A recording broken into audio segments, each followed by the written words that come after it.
いでこようかな。よ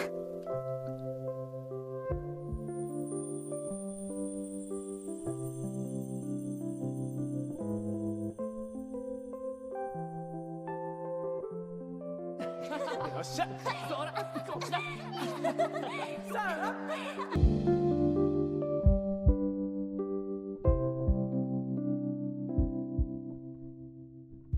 Days with My Stepsister, episode number 9. One of the tropes I absolutely hate in anime when it comes to female characters, them cutting their hair.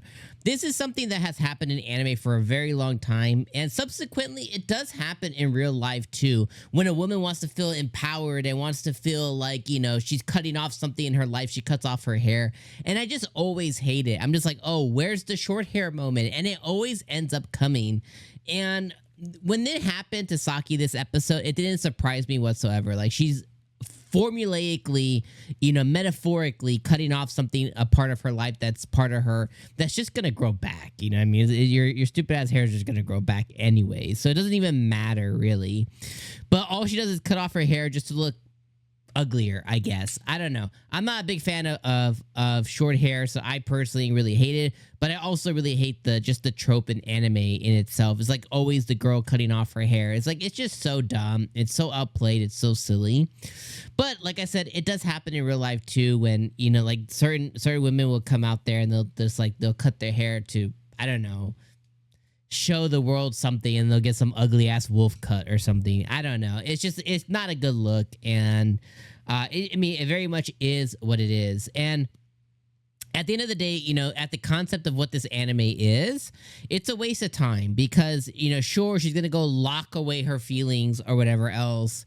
But it's just going to come back around again in some way, shape, or form where she gets too close to Oni-san, and there's just going to be something else that comes up once again. Like, she's already basically, you know, tried to attack him in his bedroom once. Like, it just makes sense that it's going to happen once again because that's the whole premise of the show. So anyways, I really don't like that whatsoever. And this episode, at least at the end of it, began teetering back. And I've always said this with this show is it teeter-totters the line of interesting and boring. And the last half of the episode definitely did teeter towards the boring line. Also, one of the things I was looking forward to this episode was like the beach episode, the pool episode. And the way that they did it through their film grain and shit, like it gets really old really, really fast. And they basically sped through the whole entire pool episode, which what would be considered like fan service. They kind of sped through the whole episode with their dumb film grain, really artsy fartsy, trying like, you know, like camera angles and stuff. Like, I just didn't dig it whatsoever. I was like, okay, the one thing that I was kind of looking forward to, beach episode, pool episode, was kind of ruined by them trying to out artify it, you know, make it like this thing that it just really isn't. And that kind of poo-pooed on my pool parade, you know, when it comes to that as well. The one highlight, though, of the episode was Yuuta's uh-oh moment, and this motherfucker literally said uh-oh. He was literally like, uh-oh, uh-oh, uh-oh, when he realized that he fell in love, you know what I mean? And he's like, oh, shit. He's like, I just fell in love with this girl. And that's going to be a big problem, too. Now, I don't think that, you know, putting my real world cap on, I do think they both do need to lock away their feelings. Even if it is there, like he needs to go get a girlfriend. She needs to go get a boyfriend. You know, not immediately, but like at some point they need to go both and go like be romantically involved with somebody else, you know, once they turn 18 or something like that. Like they need to both go and experience love from another person outside of these two people. I do think locking away your feelings, I do think putting your parents' happiness first in the context of what this is happening here, I do think those things in a real life standpoint do need to come first, especially from Saki because of what her mom's been through. I think she's had it a little more rough.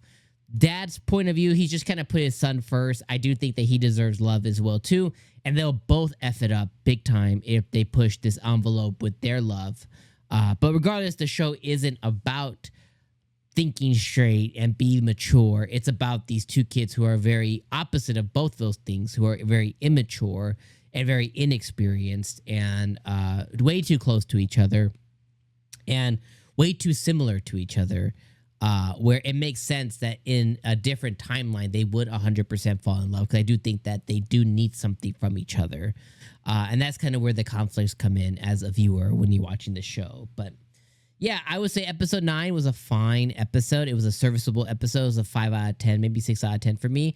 And again, it's because it was within that line of interesting and boring, and it skewed more towards boring, and that's where my main issue comes. Is it was just too boring. And, you know, I think as the show continues to teeter that interesting and boring line, it just needs to continue to be very careful with that and be very mindful of that. And sometimes I feel like it's just not, especially because they ruined the beach pool episode. So yeah, those are my thoughts. So anyways, let me know your guys' thoughts in the comments below. What do you think about Saki cutting her hair off and throwing away her diary? I'm not going to write it anymore. Let me know what you guys think about all of that in the comments below. And let me know what you think about Yuuta finally realizing that, oh shit, I just fell in love with this girl. Let me know what you guys think about that in the comments below. All right, my friends, I was a little harsh this week. That's okay. I'll see you guys in the comments, and I'll see you guys next week. Peace.